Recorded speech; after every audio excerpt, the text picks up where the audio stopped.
Welcome everyone to another edition of Airy Sky Readalese video blog. I'm Airy Sky. So I just got back from the town. I try to go out from time to time so I can actually enjoy my time out and about. And so I tried doing a video, I think it was yesterday, and I think it blew chunks. Literally blew chunks. I was trying to do a video the other day, and all of a sudden, the video basically caused problems. The internet dropped. So I'm just going to upload this as an offline video today. So anyways, I just wanted to share with you what's going on in my life. So yesterday was Friday. I was kind of pissed off a bit with my not really so much with my cousin-in-law. We had a difference of opinion, so I thought I would literally cool down before I decided to message her because, frankly, I know she doesn't watch my videos that often. I must be boring as hell. Literally. I must be like Miss Boring as hell. So, today I'm going to do some spreadsheets while I talk to you all. Basically, yesterday, we got out of bed, and, yesterday was a kind of a big mess. You see, Chloe turned around, and, Chloe was, for the most part, being a real stupid butthole. No offense to Chloe's mom's watching this, I respect you. Chloe basically went on and on and on, one of her tirades, right? So last night we spent a lot of time. I must have read her 10 chapters of Nicole Marbach's book, and she's more interested in what happened to Nicole Marbach when it comes to what happened to all the way up, right? Now, a lot of memories have flooded back to me as my childhood, reading this, and it made me realize that I need to let someone know, so I'm thinking of letting my therapist know, so, anyways, I was talking to my cousin the other day about, disability, and I love, Dinky very much, Tara, and I was talking to her about, being disabled, and she's like, it doesn't work for her and Corey. Well, I didn't say it was going to work. I was just kind of cranky because, to me, it's kind of hard. So, yesterday I got some spreadsheets done, not a lot. That's why I'm doing stuff today. I'm trying to, catch up until dinner, and then, I am going to be making dinner, which is fried chicken yet again. Chloe loves my fried chicken, so it's really nice to know that a young woman like her is going to enjoy the fried chicken, So, anyway, so what happened was we had fried chicken, and basically it was really good, and Chloe's like, this is really better than KFC's, So I thought, cool. So, made me feel good. But anyways, so one of the things I wanted to share with you all was, last night, yesterday. Now, my cousin-in-law, Dinky, I love her to death. Dinky's the type of woman who's, always telling me, you get better results if you, are always polite. Well, I lost my cool last night, and, usually, I never lose my cool, my temper just flared up, and yesterday, and the reason for it is, I was really, angry with the fact that, Chloe was sitting there making threats and everything else, and, I think I told you guys where, the, police turned around and, basically stated, the other day that, Chloe can make all the threats she wants. She can threaten anyone. It could be in her mental records. Problem is because it is hearsay. So, while she sits there and makes threats to anyone, it's hearsay. So, unless she actually does it, the problem is, you know, it's all, hearsay. So, you know, so I was talking to a lady about this lady about that, and the lady was sitting there saying, you know, yeah, you know, you can't involuntary, you can't voluntary, you can't do this, can't do that. And, you know, to me, I'm thinking this girl needs mental help. You know, either she's gonna need to, you know, come clean and try to be better through, what do you call it? Through, uh, Nicole's, um,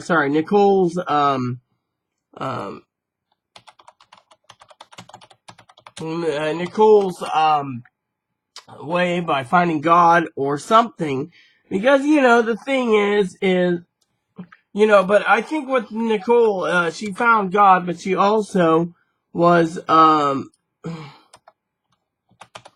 she was also slowly taping her meds off because, you know, eventually, you know, she got to the point in her life where, you know, just like Susanna Kaysen in the movie Girls Interrupted, or in real life, the book, she basically explained her borderline, you know. But the thing with Chloe is, I'm starting to wonder if Chloe's truly borderline, or if she's autistic, because, you know, I think more of it being autistic than borderline, because, you know, the problem is she's, basically, and I'm not basically praising this, but, you know, my opinion is, she might be misdiagnosed. And the reason for it is reading Nicole's book. Nicole basically turned around, right? I love Nicole dearly, and she, turned around, and it was basically like, you know, how do I say it without sounding like a rude arsehole? Basically, she was the classic case of bipolar. Now, you know, I don't know what the definition of the classic case of bipolar is. I've been looking it up. You know, is it, you know, the depression? Is it, you know, you got a living on uh you know, booze or whatever? Because, you know, I lived on booze for a long time. I mean, I literally lived on an alcohol kick for, you know, many months, you know, off and on. My mother died, I was 6 months into drinking. Aaron had to stop me. When Aaron died, I had to drink, you know, when Uncle Donnie died, same thing, you know, it was like he was family. So to me, it made me sad knowing that he died, you know, and Aaron's like, don't get it to you, but it got to me, you know, and it got to me. So, you know, to me, it was just sad seeing a guy that I knew who was, you know, family die, you know, and I was drinking. And then when Aaron died, it was like 8 weeks of pure drinking, you know, and then I stopped, you know, and then I moved, you know, and then from after surgery, you know, having a lower surgery, uh I went straight back to drinking. I didn't care, you know. It was like, Aaron's dead, you know. I'm bringing out this she bear I didn't know anything about, you know. It was like, oh yeah, always, you know. Chloe's like, oh yeah, blah blah blah. And instead, you know, I was bringing out this she bear that I didn't know anything about. No offense. And so, guess what happened? So I was doing that, you know, and, you know, family said don't do it, and I was like, whatever, you know, and so I didn't follow my family's, advice, and, guess what happened? I got basically, you know, with what happened. So, you know, when it came to the whole, you know, the whole thing, you know, I was kind of sad, you know, because, you know, I love, you know, everyone, you know, and then, you know, things went down the damn toilet. I mean, literally things went down the frickin' Johnny Flusher. And then with me, I'm going, is this what, you know, and so, you know, the first time Chloe went to the mental hospital, it was like they got her on meds and they're like, oh yeah, you were diagnosed in Confluence Health with borderline, and so she was doing that. Whereas, Grant Integrated Services finally, when we got a record, said, oh no, she's bipolar. So, it's like which one, And with me, the problem with me is I was trying to explain, and I'll bring this up again, is I was trying to explain to the beautiful Dinky, that we got into a little I call it a spat. We're family, we can basically poke fun at each other, but I took Moppy to the vet the other day, right? And the vet basically said you have a good 10 plus years left in Moppy. I mean, he's like one of the healthiest Shih Tzus that she's ever seen, and with no problems, So, Dinky turned around and Dinky made a joke about coming out to Friday Harbor on what do you call it? Coming out to Friday Harbor in um 2031. So I was like, you're bringing your Chihuahua then? She says, yeah, why? And so with me, I thought that was kind of, no offense, kind of dumb because, I love Dinky very much. And, basically, and I said, well, you have I didn't want to say it, and I don't want to say it here, but I will because, my video is open and Dinky knows this and I'm not here to piss off Dinky. But, she's got a 12-year-old min pin, so God gave another 10 or 20 years. I'd be happy as hell for Dinky because Mo deserves to live a long time. That's how I see it. Just like a parrot. Now, I know Hemikuda's up there in age. I know Rye's getting up there in age. I know, Louie, her Chihuahua's getting up there in age. So to just sit there and say, I'm sorry, Moppy ain't going to be around in 10 years. When I said, well, what I was trying to relate is, well, if you're going to basically tell me Moppy ain't going to be around, look at you. I mean, you have 4 aging dogs, and I know you're a dog mother, but if you're going to just sit there and throw that out to me, and I'm like, well, yours isn't going to be around in 2031 either, and then she gets mad about it, to me, I think out of love and just a gentle nudge on my channel, it's kind of like hypocrisy, hypocrites. And I'm not being any negative towards Dinky. I love her dearly. She's completely right, probably, with Moppy. I just don't want to hear it myself. So, I'm just going off of that. And I know she doesn't want to hear it. So if you're watching this, I apologize. I don't mean to be saying, hypocrite or whatever. It was just the way I felt last night was to the point where, I have a therapist who, basically, just told me, you can't trust your family. And it's like, why? I love my family. My family's awesome.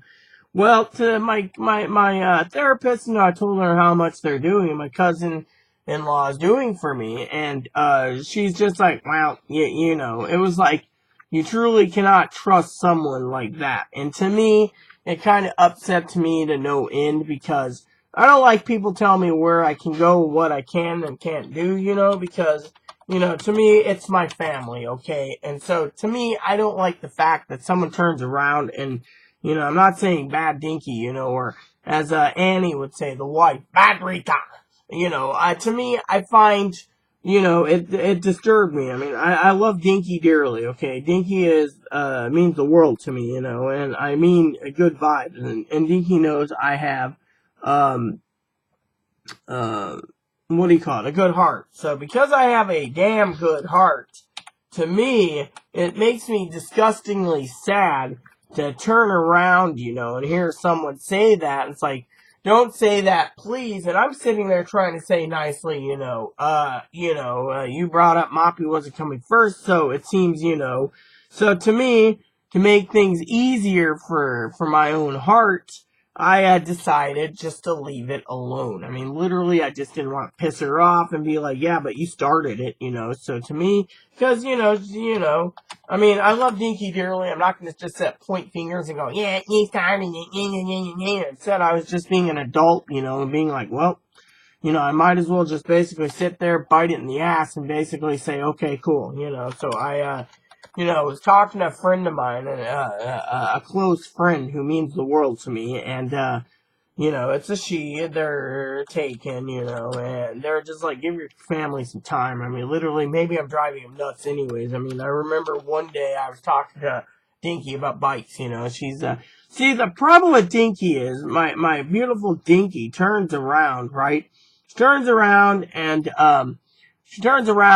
she wants, me to buy a bike, you know, it'd be cool. Take Moppy in a little cart, you know, and tow a little trailer maybe, or you know, which is the thing is, I was telling my cousin, not cousin-in-law, I was telling my who was I telling? I was telling um uh what's her name? Damn, you know, I was telling my therapist, you know, Lenore, I said, you know, and she's like, you can't trust your family because, you know, you just can't trust them. And to me, I was like, you know, there it is. It's on the bottom now. So, you know, so I was complaining to her about, something, right? And I never complained to Lenore about anything, you know. Lenore means, you know, is an okay therapist. So when I was like, yeah, you know, I feel, you know, sometimes I feel abandoned, you know, and the reason for it is, you know, I was abandoned as a child. No one knows what my mother did. She plopped me into video games and left. Going to the bar. Her boyfriend was more important or whatever. Now, when she got rid of the one boyfriend, I was put on, you know, differently. And people say, oh, your mom would never do that. Well, you weren't there. You don't know. I mean, she was worshiping this guy, and, you know, if his kids got out of line, I got the ass beating for them.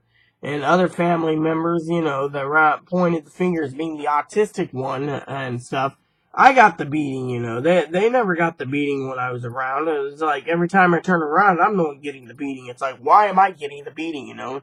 So I brought back memories reading Nicole's book. And so because of it, you know, I am uh you know, upset that I, you know, had to go through that much you know, abuse. And so to me, it's all flooding back to me. So when it's like my cousin-in-law and I, we have a great bond. And, you know, hearing my therapist the other day, I was saying, yeah, my cousin's really great, you know, and, you know, we got a plan set up, you know, in case of an emergency. I can always go to her and say, hey, you know, I've been putting money aside as an emergency for coffee or something. So how about you know, whatever, you know, we got that set up, you know, including, you know, setting the bike up. And I mean, my therapist looked at me with big wide eyes like, you know, if this girl's, you know, you want to be careful, you know. And it's like, why? I've never been screwed over yet, you know. And she's like, there's always a first. To me, I'm thinking to myself, is there a problem with these frickin' douchebags? Because every time I turn around, I'm hearing, oh, well, you know, you know, there's you know, a problem. And to me, I'm like, what is a problem? I mean, literally, is there a problem? No, there is no problem. Problem is these people turn around and they're basically dictating, you know, what I can and can't do, you know, and, you know, that's the thing. I was telling, you know, today Chloe sat there, right, and I'm walking behind her, and she's like, are you okay? And I'm like, no, and I explained it to her, and for once, Chloe looked at me, and we were going to the grocery store, and she stopped, and she looked at me, and she says, you've had a terrible life, like Nicole, and you've had a, you know, and, you know, with the death of Fiona, I blamed myself, so I was drinking heavily when Fiona died. My mom had to pull me out of it and say, you're going to be an alcoholic like me if you don't stop drinking. So I stopped drinking. And then, you know, and so, to me, you know, I have a great, you know, my mother wasn't always there. You know, all these memories are flooding back, you know, and to me, you know, I would love to share my feelings with Corey and Tara. I mean, literally, but, you know, with me, you know, the thing is I'm afraid to tell them because, you know, my cousin's like, well, you know, you have a different personality when you're around us. You know, you get into a dress, you know, and then you change into pants, and it's like the pants are the comfortablest. I mean, literally, I love Dinky dearly, okay? And so I'm not gonna basically sit there and say, well, that cunt ass bitch, when I'm with her online or, you know, joking around, because we both have the perverted type personality at times, and so I love Dinky dearly, so I'm not going to sit there and say bad Dinky, but sometimes I've seen her like twice in her entire life wearing a dress. Pretty hot though, no offense, Corey. The thing is. With me, I try to distance myself, not wear dresses unless I'm in public because to me, I've seen so many trans women start wearing dresses and that's all they wear, and it's like, they gotta wear the dresses and the garter belts and the stockings and the high heels and stuff, and it's like, what happened to the traditional woman wearing things, To me, I see all these, I was talking to a woman the other day. It was the funniest thing, because we were talking to a woman the other day about panties last week. This woman makes a pair of panties, and it's like the most comfortable panties in the world. It's like $35 a pair, farmer's market. So I joked with her and I said, "Really? Is it really that comfortable?" And she says, "Oh yeah, I bet my body you'd like it too, ma'am." And we're joking about thongs, and I brought up, yeah, transgendered women, they all wear frickin' thongs, and she's like, "How can a man become a woman who wants to wear a thong?" I said, "Simple. It's all a fetish." And she looked at me with wide eyes and knew right then and there. We all joked, and then I went on my way, But thing is, the thong thing was, kind of sad because, with me, I thought it kind of sucked, listening to some woman talk about a thong, and I just had to add my opinion. I mean, you're not going to sit there and see me sit there and say, all right, the thong is great. No, it isn't. So, to me, it's, but anyways, back to my story, I mean, one of the things that I wanted to say, out of Love to Dinky, is that I know she was like, don't give us that about being disabled. I mean, literally, I was joking with Dinky the other day about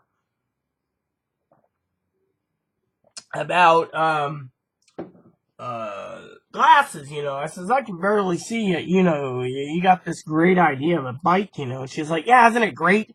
And, like the other day I was talking to her about, purchasing the bike. I said, when do I buy it? She says, you buy it now, you buy it later, I don't give a shit. To me, it's like, okay, I guess that ends that, but then, what really laughed at me, and I was telling this to one of my, extended family members who's on the island, was we were talking about, no, whoops, basically, there we go, was talking about, decisions, and I have a hard time at time making decisions. I told my therapist this. She says, oh, we'll get you through it, and, we'll work towards decisions. And, and what upsets me the most, is, we're sitting there minding our own business, and,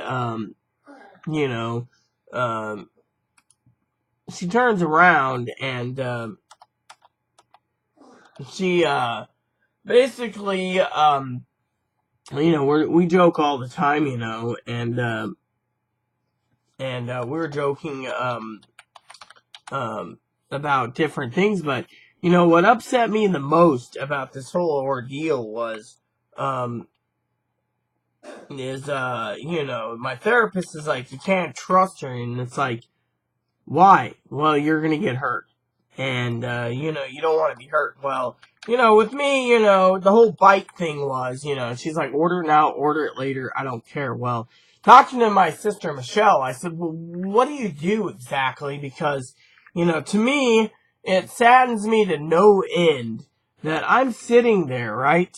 I'm sitting there, and, I'm minding my own business, right? And, lo and behold, I asked her and she got mad, and to me, I didn't mean to offend her, you know. It's like, which bike, which color, which this, that. I like red, so I'm going with red. But the problem with the bike is, I asked a couple people, will it fit through our doors? They said it should. So that was the main concern I had. Putting it together, I asked what tools. I got a toolkit coming. Fortunately, I joked with Dinky the other day, when do I buy the tool set? She says right away. Now, talking to Michelle out of love, I said, when do you recommend buying tool set? She says, buy the tool set when you can get the money. Don't buy something you don't need just yet. Use common sense. Well, to me, you know, it kind of makes complete sense, but also, you know, I'm sitting there thinking, well, we're getting this place cleaned up. Again, or Chloe's doing it because she has no job. And we're trying to make room in the other room. We call it the storage room, so we could store the bike in there. Now, if the bike doesn't fit in there after it's all done, my question is we're going to have to put it right outside where my treadmill used to be. So I'm going to have a bike park there. And so to me, you know, my bike will be inside. But the problem is we need to look at room first. So I thought it was just quite, what do you call it? Kind of entertaining because, you know, you got this lovely bike that's being purchased, right? And, you know, me, I'm like, well, how many bikes do I need? And Dinky's like, 2. Well, you know, I gotta buy the lock, and then I gotta buy this, and I gotta buy that, and to me, it's, you know, expensive, so I gotta plan it out. Well, you know, we were talking about camping too, you know, and she's just like, oh, you know, get some camping, get some this, get your camera. Well, I'm waiting for my camera to come in, and, so I can, use it as my birthday present, and to me, you know, I, want to, you know, go ahead and do this, you know, but, you know, the problem is, and I don't want to bitch about it, okay? Now, Dinky wants me to get out more, right? She's like, Rita, I want you to get out more so you're not so depressed. Well, if I'm depressed, okay, this is how I see Dinky, okay? Dinky is like a lifeblood, a lifeline. The problem with this whole ordeal is I was telling my therapist that it kind of makes me wonder about family. I mean, I'm not bitching about it, but, you know, whenever I want to ask my cousin a question, like tools or something, I can go straight to Corey, but you know, just to message him and say, hey, what's up? He's just like, oh, yeah, you know, or he'll once in a while message me while drunk, you know, and I love that. And he's like, sir, got a trouble b-hole? And it's like, yeah.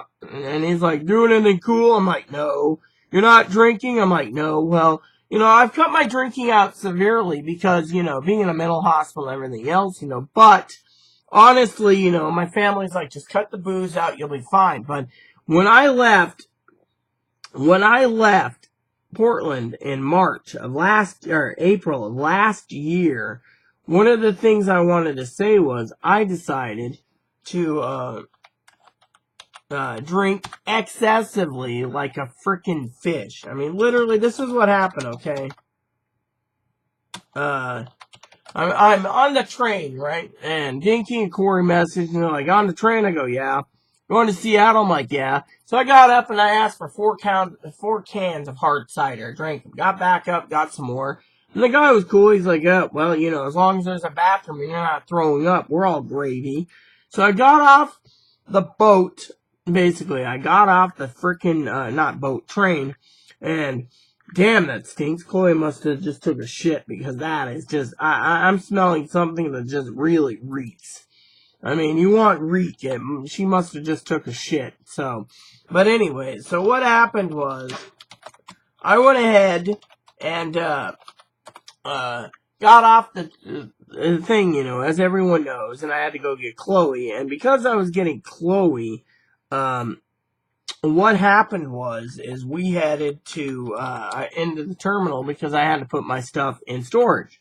Now, putting my stuff in storage is not bad. Literally, it's like, not bad at all. So we went in there, we found Chloe, she had a garbage sack full of clothes, and I was like, grab it, let's go. And, we put everything in storage because I got a heads up on something, and then we left. We literally freaking left, you know. And so, to me, I was kind of pissed off, you know, because of it. And so we went to lunch, met my brother, and then we got back on the train. and we headed home. Now, Chloe was kind of worried. What's my mom going to say? What's this going to say? You know, and it's like, well, you got kicked out of the homeless shelter, so don't worry about it, you know. And so, you know, we got back to home,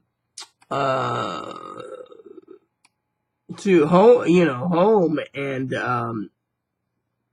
you know, it was funny because, you know, to me, it was just too dang funny because, you know, the whole ordeal was, well, what to do, and I'm going, don't worry about it, you know. So, you know, so basically my family's like, don't drink too much. Instead, I was getting half-gallon jugs. You know, there was a discount shop in Moses Lake where I was literally picking up whopping load of a whopping load of booze.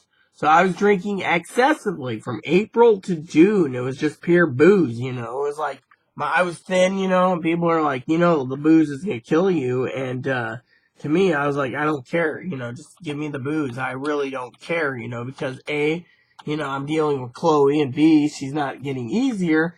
But you know, the problem is you know, Chloe was self-medicating herself too with alcohol and didn't want, you know, so these people are like, oh, Chloe, bipolar, she's self-medicating. Well, the pills didn't work for her, so the problem is these idiot douchebags are basically turning around and saying, you're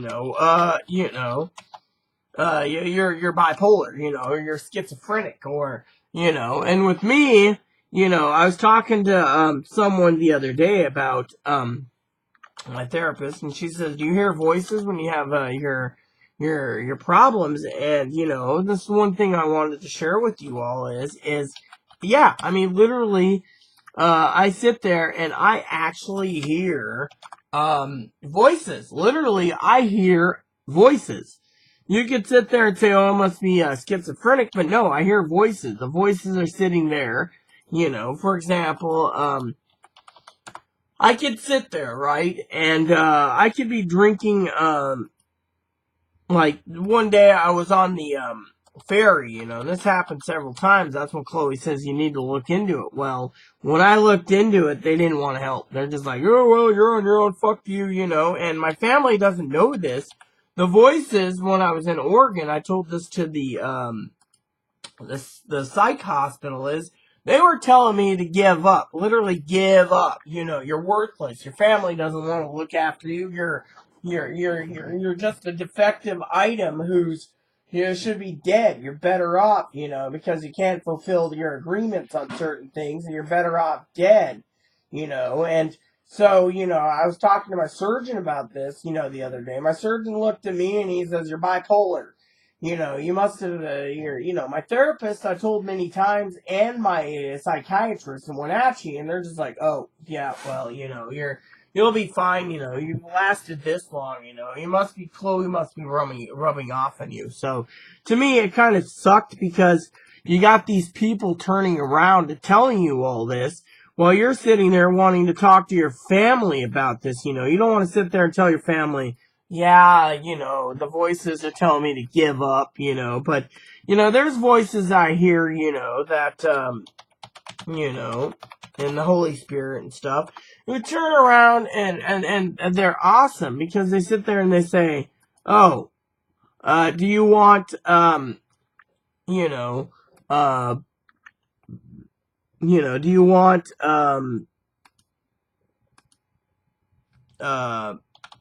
what do you call it, you know, do you want to do this? And, you know, with me, one of the things I want to say out of love for Dinky and Corey, if you didn't know, is and Aaron realized this a long time ago. Aaron was a saint. He used to sit there, right? I finally got the joke. I finally got it. I used to think I was on a train on track one going, on track one, just keep going, you know, and he said, you have mania. Well, what it was he was talking about one track Trixie, one TT, which means I'm on one track. My mind's set on one track, one idea.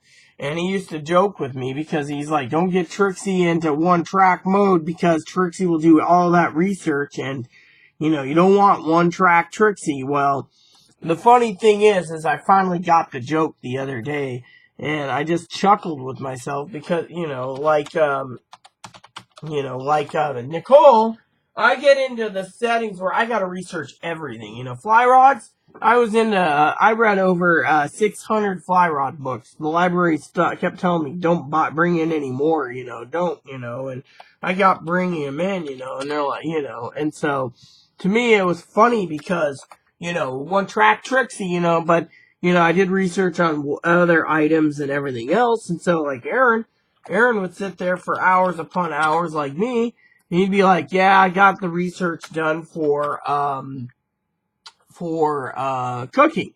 I'd be like, what'd you find out? And he's like, oh, well, this, and this, but, I wanted to say out of love for, my family, my family, that, pretty much, my family needs to realize, and I don't mean to swear, it's a douchebag or whatever, but, once in a while I will get a harebrained idea, and I need to learn to control it because I'm a minister, so swearing shouldn't be in my forte. It's just, ever since Aaron died, I apologize to anyone watching this because, I want to explain to my family what's going on in my life, because they're just like, you shouldn't, say, oh, I'm mentally ill, because that doesn't work, Thing is, when someone gives me a frickin' idea, okay, and this is where I want to frickin' say something to all these lovely family members that watches my channel from time to time, I'm on one track, okay? You give me an idea like, hey, Rita, you need to get a trike. Started researching everything from the first trikes that were sold, in America to now, and doing the research on the tools and, all this stuff. And people sit there and say, is she okay? Is she gonna be okay? And I'll stay up till 3, 4, 5, 6, 7, 8, 9 in the morning, and they're all sitting there going, oh yeah, I slept well. And I'm sitting there drinking coffee going, yeah, I slept good too, but right now I'm on this crusade for finding a trike that I can do research on. So to me, people just sit there and say, are you sure you're, okay? Because, you're on one track Trixie mode, and when that gets done, I'm back to my main project, which is choosing a digital camera. Again, the lovey-dovey Dinky, who I love dearly, says, get one or the other, I'm starting focusing on cameras. And so, for my hobby again. And so I'm working out this camera formulation, and at the same time, you got these people, sitting there going, just get Canon, just don't get Nikon. Nikon, like I talked to a guy the other day, he's like, yeah, I'm bipolar, and, we were talking about what was going on, and I said, well, what do you recommend? And he's like, Canon, all the way. He says, it's in my blood, Canon, all the way. So he's sitting there telling me Canon all the way, right? There goes the fairy again. So he's telling me Canon because the lenses or the glasses, they call it, the interchangeable lenses, are the best on the market. Whereas Nikon doesn't have the best on the market. So to me, I'm going, okay, so that's what I need to do.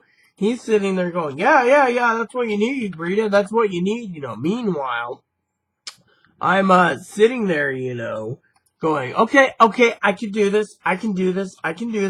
This is gonna be great. I can do this. Meanwhile, I'm sitting there going, I can do this. This is gonna be great. I can do this. Meanwhile, I'm still researching. So I asked Poppy, and he's like, oh, well, and that's my father-in-law. You need to, just learn and master one. It's like, but he goes and gives me an idea like, yeah, you need to get a new Bible. You need to get a new Bible. So I'm sitting there going, okay, I'm going to get a new Bible. Fortunately for me, the problem with getting a new Bible is I don't know which one. He's like, well, you might want this one. You might want this one. You might want that one. You might want this one.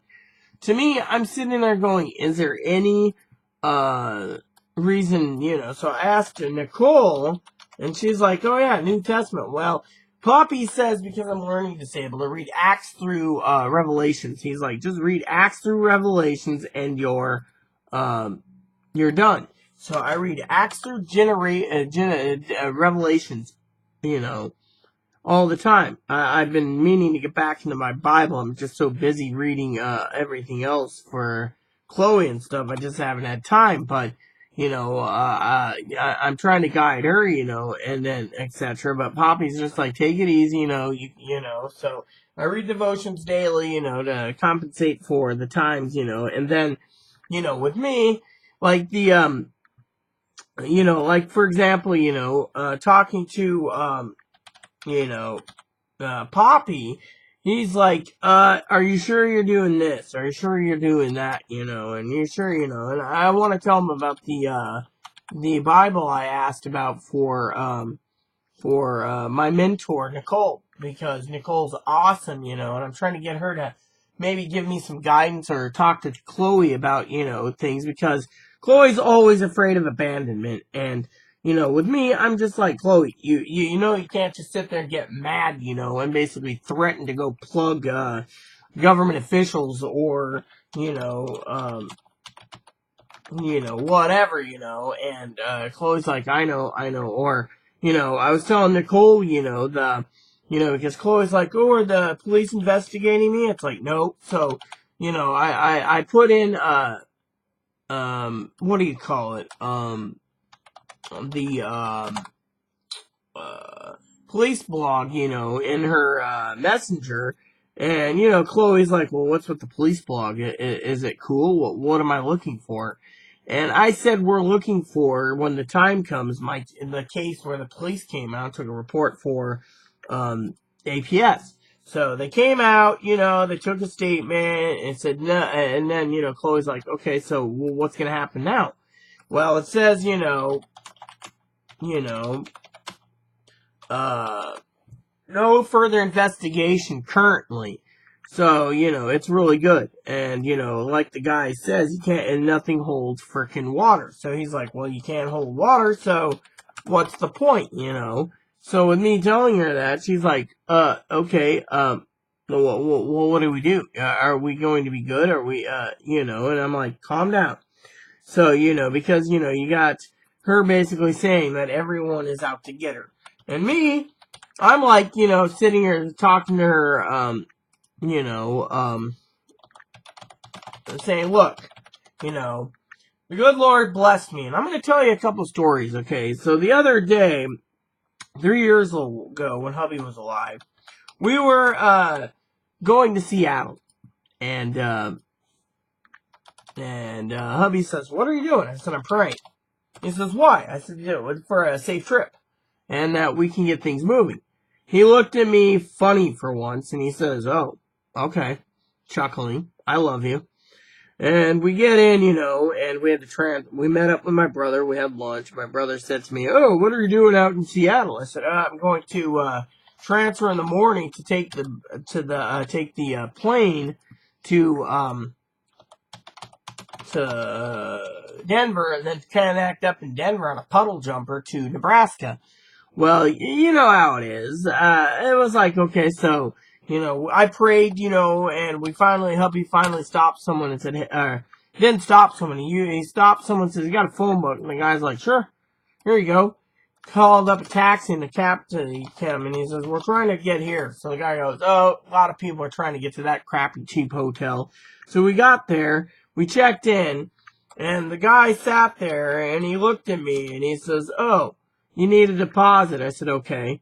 So we put the deposit on my card, and then in the morning, when we were leaving, he says, what did you guys do?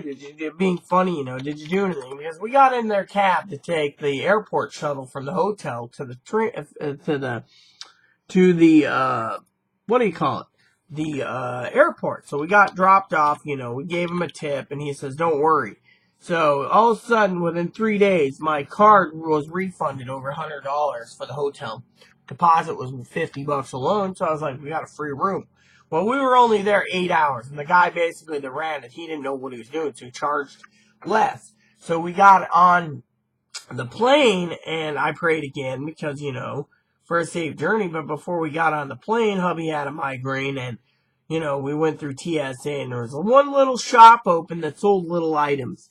And so we got on this plane, and TSA was like, being disabled, they're like, ma'am, you need to do this with the triangle. You need to do the triangle. So finally, I realized what they wanted. And hubby, it's like, check your hands. All right. Check your feet. All right. Check this for service dog. We went through. We got on the plane, and, Chloe's like, isn't that a nice outfit, talking about the stewardess? And the stewardess was flirting with me, and I was like, cool. So we got into Denver, and we transferred, and it was a long walk. We walked like 2 miles from like B1 to B99 or B100. And so finally we get there, and I'm like looking at Aaron going, do we really want to, do any more? And Aaron's like, what do you mean? I'm like, look, hon, I'm out of gas. We got on, and we're going, right? Again, we're in a plane, and the bathroom is too small. So we took off. We took off, and we went all the way to, our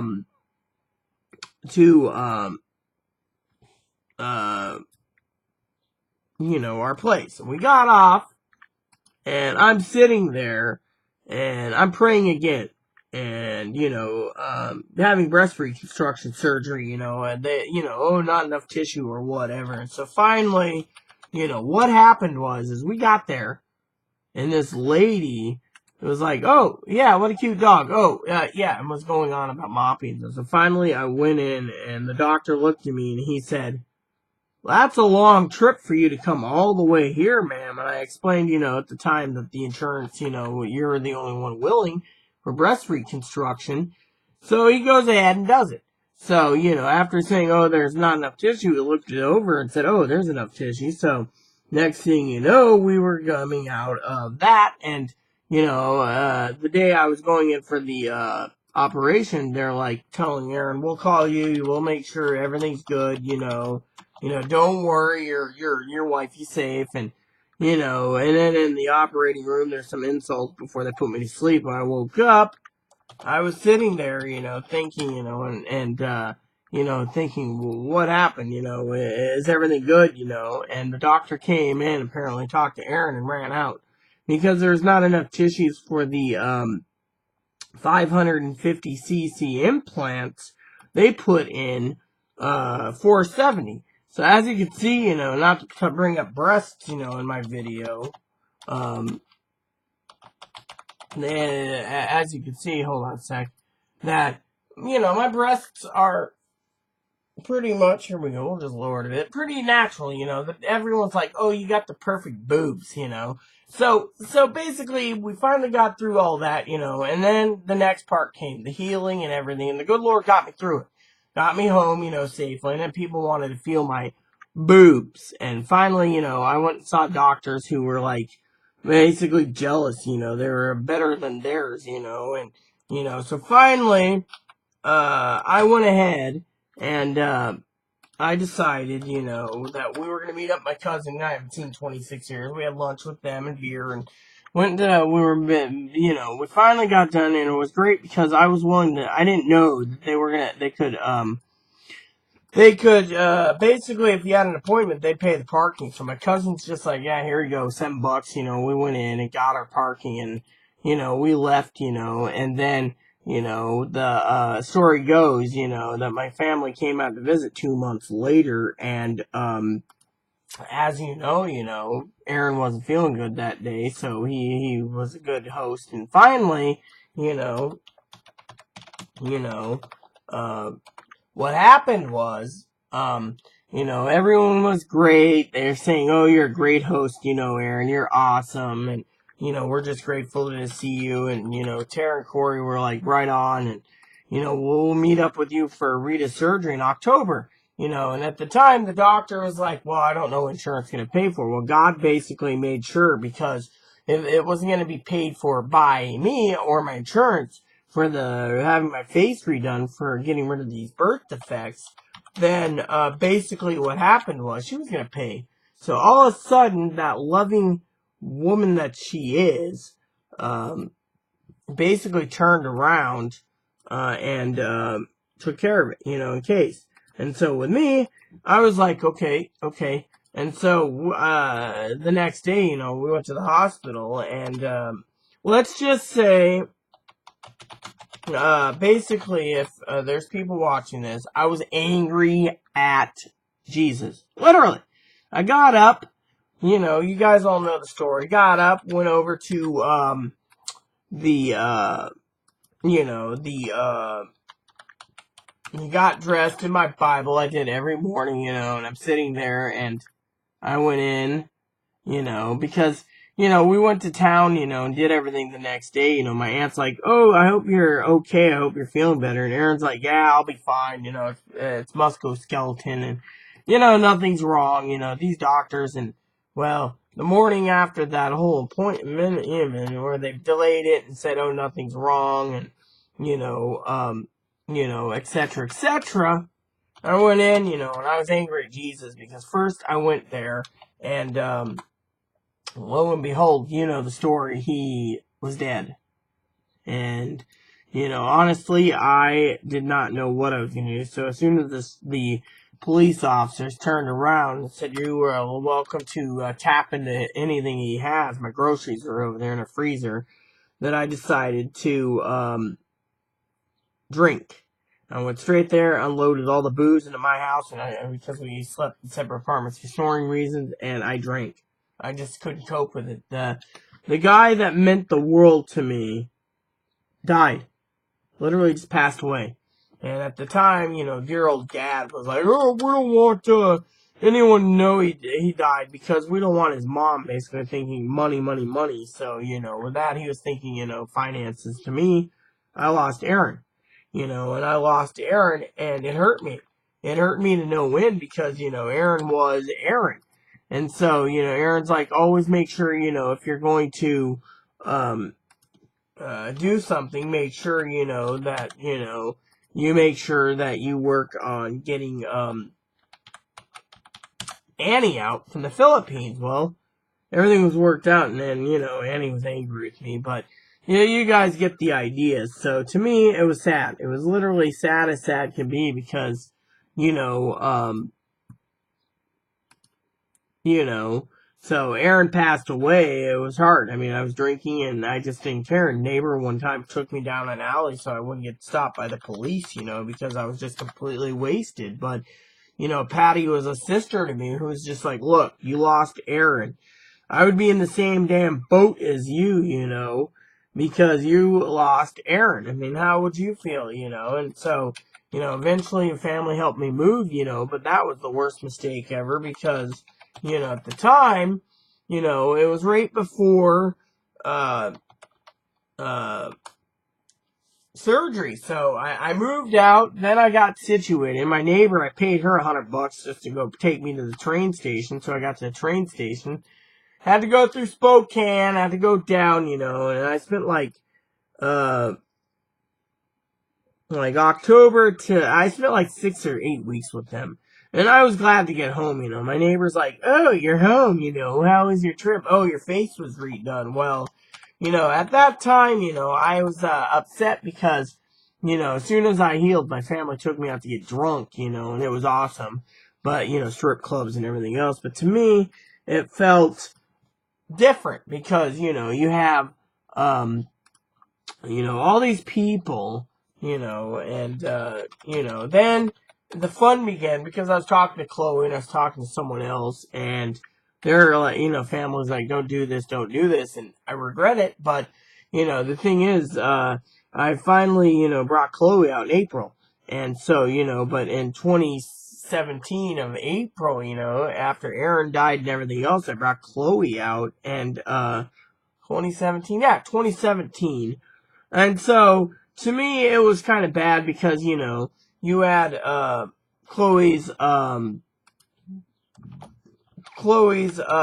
mother, who was basically really kind of crappy because, you know, it's like, you know, my kid's autistic, you know, they're not, these things, and, you know, the doctor's like, oh, no, they're not autistic, it's in their report, they're bipolar and schizophrenic, and, you know, to me, it's like, well, which one, you know, because we're all basically sitting here duking it out, and they're just like, oh, yeah, she's this and she's that, and finally, I was like, well, what is she? is she really that way, you know? And so to me, it was sad because, you know, no one will tell. So, you know, with that whole thing, you know, and then she had her meltdown in August, right before I was supposed to go to Oregon. So that I had to go by myself, I think it was. And, or no, I ended up in the hospital for, you know, at the time because, you know, you know, whatever it was. And because of it, I ended up in the hospital and my ticket was refunded completely. And, you know, then in September I went in 2017 because I had everything lined up to 2017, I think it was. It was August of 2017 when I basically made arrangements for, you know, getting ready for another surgery, which was hard because, you know, you have to do this and you got to do that and you got to do this. So in the end, you know, we turned around and we got it done. I mean, literally, we got it done. And because of it, you know, from then on, you know, I busted my ass doing everything I could because, you know, I was like, oh yeah, yeah, yeah. So I finally got that done, and because of it, what happened is, I basically was, basically, you know, I went ahead and, how do I say it, you know, got everything done. And because of it, it was kind of, hard because the problem you know, I had to push it, and then finally I moved because, you know, when I met the doctor, they were like, well, we can't give you this, we can't give you that, and finally, you know, I just said, hey, if you can do this for me or do that for me, let's get this, surgery date set, you know, and I got it set up, you know, and then fine, because they wanted me to wait 6 months to a year, and I'm like, I'm not waiting, you know, so finally, you know, the time came and I had surgery. I mean, literally, I had surgery, and I'm telling you that was really, really worth it because it was just, you know, God gave me a third blessing. The second one was the face, and the third one was the final, and, you know, for that one thing. And, you know, God was truly amazing, you know, and I've been telling Chloe, you know, that if she wants blessings too, then, you know, she's gonna have to believe in the Lord. I mean, you know, because, you know, she's like, the Lord doesn't love me. The Lord does love you. You just need to open up your heart to Him because people, I mean, let me put it this way, okay? Talking to, what's her name? Nicole, you know, she basically was, I'm sorry, I didn't mean what's her name. You know, I tried to explain, you know, that, I don't remember was Nicole I was thinking about. But anyways, I was talking to someone about, you know, blessings. And I'm like, if you just believe in the Lord completely, you would get blessings too. And, you know, to me, it, was sad because, you know, you have, all these people basically turning around and, they're just, they, they,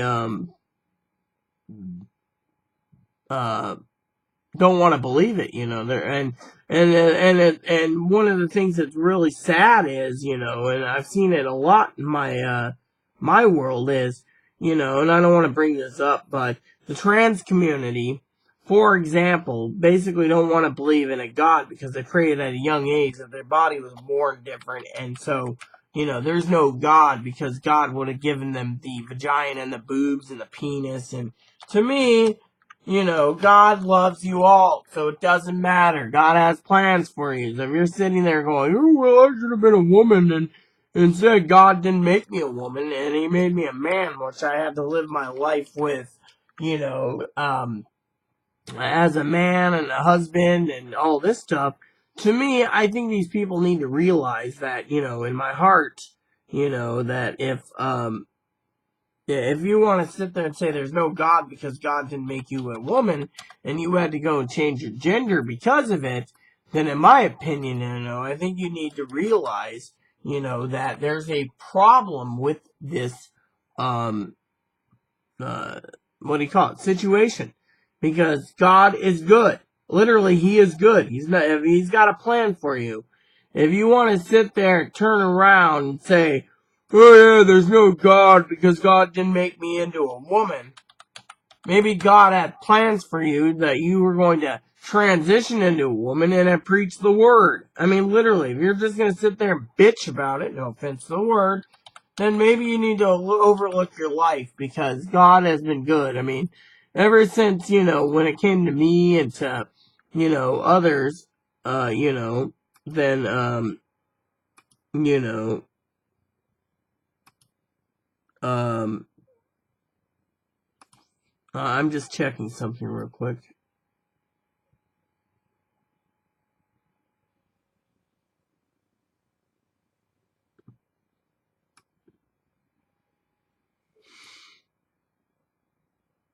So basically, currently I have 8 spreadsheets to do tomorrow. There you go. So basically, that's not bad, okay? So basically what I wanted to say, is, basically I gotta find out if Chloe's ready for me to make dinner yet, so I can, get chicken ready, because after dinner I want to go straight to gaming after while I'm, cooking dinner, I would like to get some reading done with her, to read her some more of Nicole's book, because she's really excited to see how Nicole got better from her uncurable bipolar and borderline, because, with me, I read it and it triggers back memories of me, being, assaulted, raped, being abused as a child.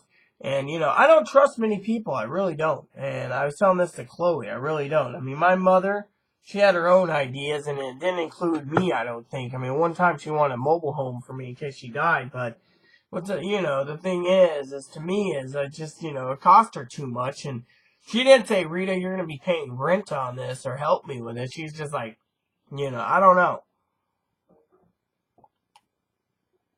So to me, living in a, apartment, is for the best. But my thing is, with me, I'm still doing research, and one of my one track Trixie things is to work on learning the classic case of bipolar and borderline, because to me, one of the things that saddens me is reading Nicole's book again for the 4th time. Great book, 100%. I'll be doing a review soon. Is Nicole basically talks about how, being an alcoholic, which I have alcoholism in my blood. That's how I say it. It's in my blood. My family's boozers. That my therapist is like, you need to cut out the booze. There's other things. But then she tells me one thing makes me happy: cut out the coffee, cut out the tobacco, cut out the, and my beloved family, Corey, Tara, Dinky's always saying, cut out the hot dogs. Well, I don't eat that many hot dogs. To me, a hot dog is a hot dog, and I don't usually get many hot dogs because, frankly, there's only one shop in town that I rely on for hot dogs, and it's only if I'm in a hot dog mood, that I'll go there and get 4 hot dogs and eat them. Otherwise, I'm more interested in fish and chips. Again, that's not good for you. Fish and chips, bad heart.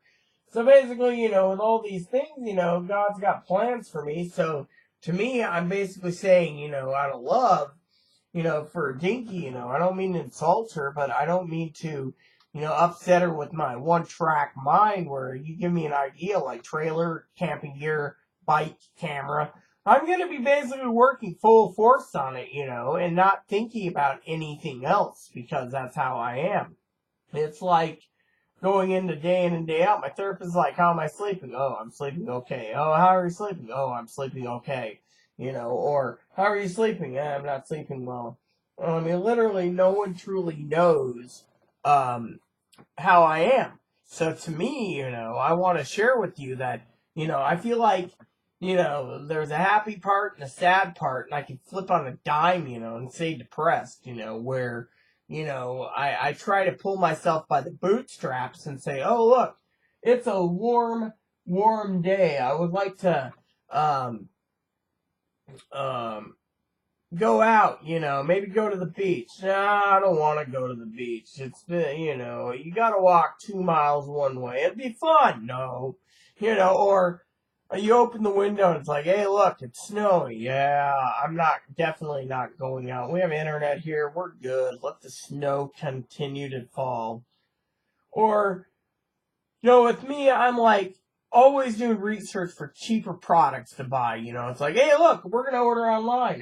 Yeah, okay. Do we really have to? Maybe we can get some exercise and go to the grocery store 20 times and get toilet paper, paper towels stocked up, or like right now, it's like, hey, look, chicken legs on sale. I can do some fried chicken. Sounds good. I mean, literally, I got the two sides of me, the depressed side and the happy side. When I'm happy, I'm basically full force, full train one, track one, running down the track, doing everything until I basically fall asleep. I mean, last night, I spent till wee hours of the morning reading Nicole's book after Chloe fell asleep. So to me, it was really worth it because, it was really relaxing.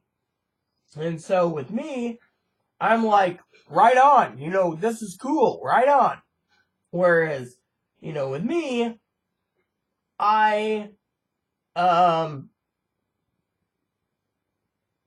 thought that it's interesting, I mean, literally, you give me an idea, I'm just going to go work with it, and people sit there and say, oh, well, and my therapist is like, well, I mean, I asked her what's classic signs because Nicole basically, yeah, I mean, there's the bipolar side and the borderline side, and the borderline side, was, hurting your self-destruction, hating,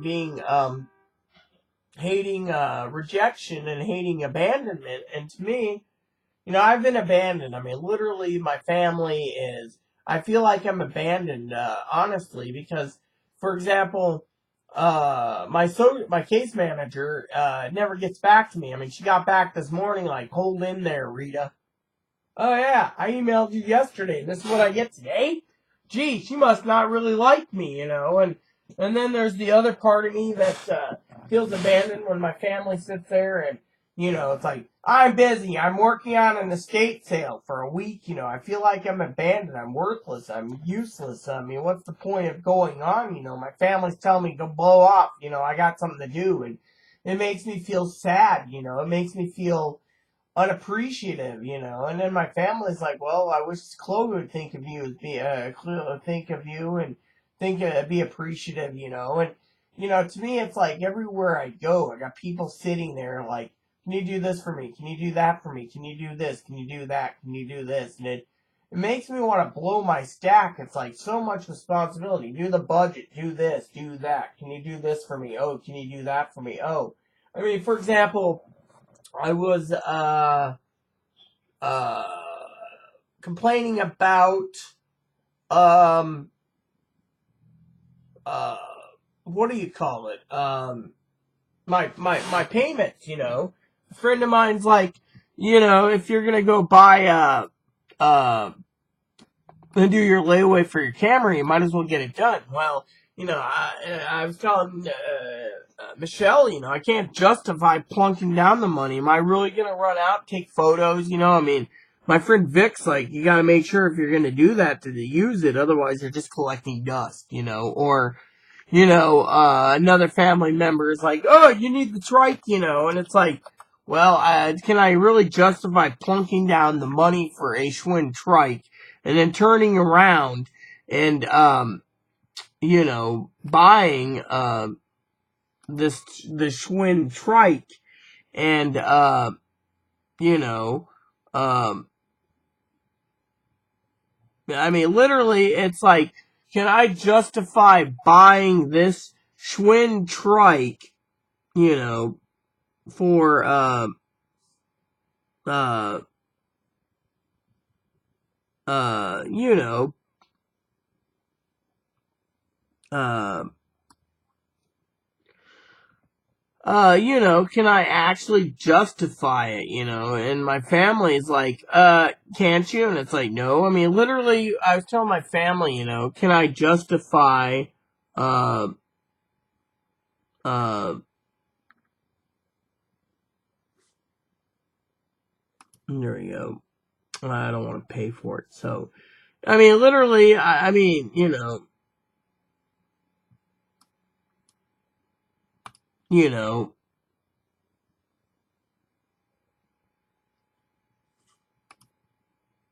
I mean, literally, for example, okay, I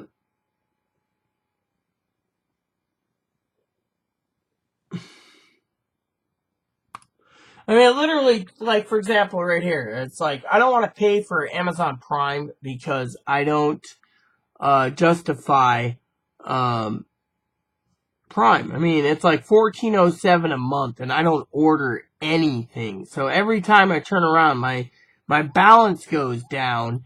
To me, I find it to be unjustified. You know, I mean, literally, I don't. I mean, my family's like, "Oh yeah, Prime's great," and to me, it's like I really can't justify paying $15 to watch Prime movies, which I've only watched 3 movies in a month because I'm so busy doing everything else, and then I can't justify paying for Prime music, and then to me, that to me it's like, do you want to continue with Prime? It's like, no, I don't want to pay for Prime. I don't use Prime. I mean, literally, it's like, oh, you need to use Prime for your orders. Well, when I start ordering and getting my stuff together and getting God to help me put together my collection, then yes, I will set up Prime. But right now, I don't want to pay for anything. I don't have to. I mean, literally, I mean, just to get my layaway set up, I set up Skype with a program with a program where I can actually pay $6.50 for a Skype phone number and then pay $2.99 for unlimited minutes for the month. There's our phone. I mean, why the hell should we pay uh $70 a month for cell service when we're basically, and right now we got the Wi-Fi hotspot, so even if I set up layaway next month, I could go out and buy a cheap track phone and use it just once and I'm happy. I mean, I really don't need a telephone. Literally. I mean, right now, as long as I got this little hotspot device here, right here, then we're good. I mean, literally, we are freaking gold. Why should we be paying extra money for stuff we don't damn need? I'm on a fixed income taking care of Chloe, so to me, I have to frickin' budget, So when people say, oh, well, you need a phone. No, I don't. You know what the problem with the cell phone is? I'll tell you what the problem is.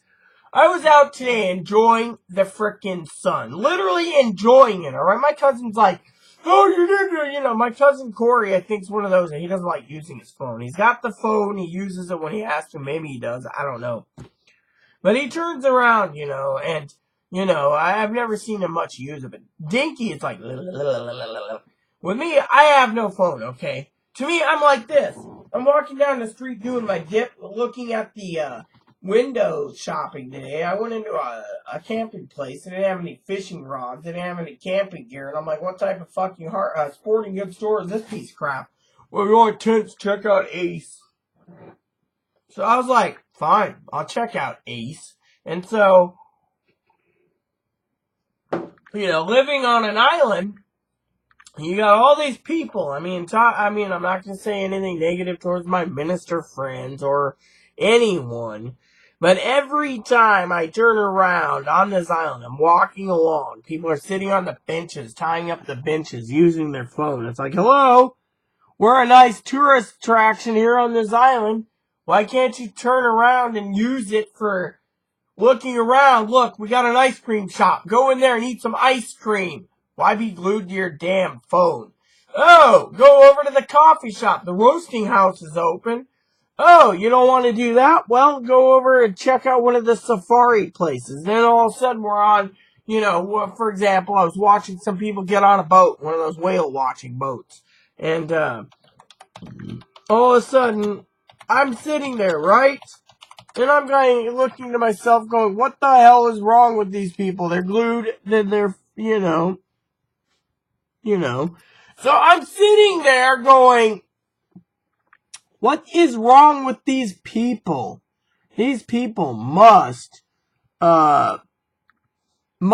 be unhappy. I mean, literally, they must be unhappy as can be, you know.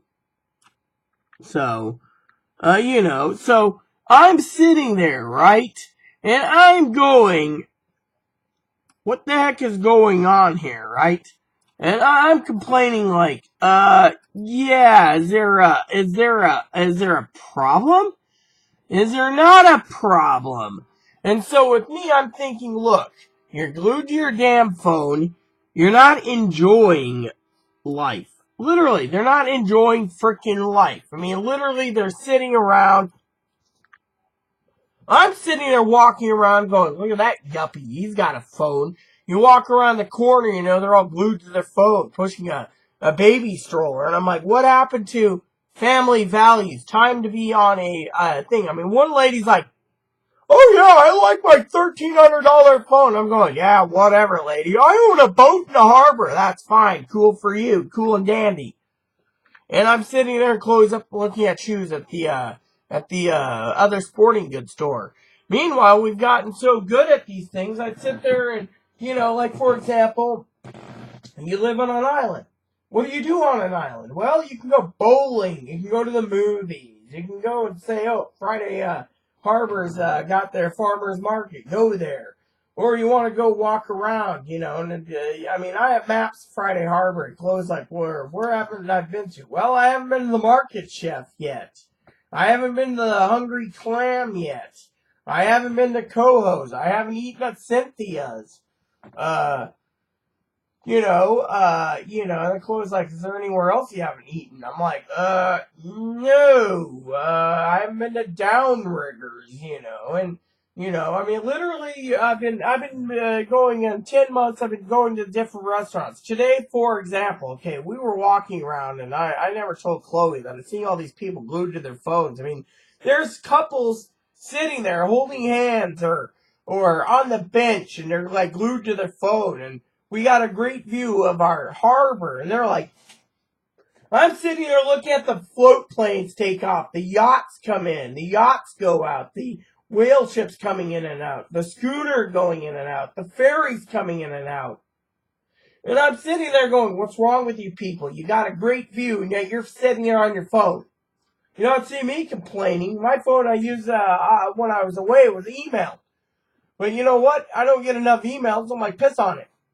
And then all these people are like, oh yeah, it's like, I mean, literally. I mean, today I was sitting outside because we were waiting for the Clipper boat to leave, and Chloe's like, well, and so I finally got up. I said, I'm gonna go in for a second. You know, usually I don't sit there. I got one coffee shop I go to. Okay, now there's like 2 coffee shops left I've never been to in the island. There's the Bean. And then there's the Bean, and then there's the Crow's Nest.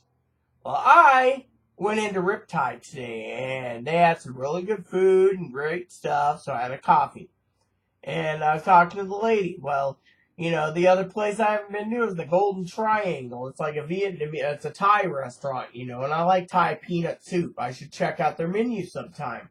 But the problem is I haven't been to the sushi place because everyone knows I'm not really into sushi. But, you know, talking to people on the island, they're like, oh yeah, what do you recommend? Oh, well, if you want fish and chips, go to the Cask and Schooner. And, you know, and people are like, oh, that sounds really good. So I'm recommending places, but to me, you know, it's like I've never been to the Golden Triangle. I haven't been to the sushi bar, you know, and, you know, to me, it's sad because I'm the type of woman that likes to look around and, you know, find a decent coffee place. I mean, when I started going around town, I was looking for something that was, you know, a place where you had food. Instead, you didn't. So to me, it was like, you know, what do? You know, and people sit there and say, oh, I mean, the other day I was telling my cousin, I says, yeah, do I go and get fish and chips, or do I get chicken strips at the grocery store? I ended up going to a place for fish and chips, you know, and you know, I went to one place, small fish and chips, depressing. Went to another place, they gave me 2 half-pound pieces of fish and chips. To me, I was like, this is totally awesome, you know. And so, to me, I was like, sitting there happy as hell because, frankly, I'm one of these people that like my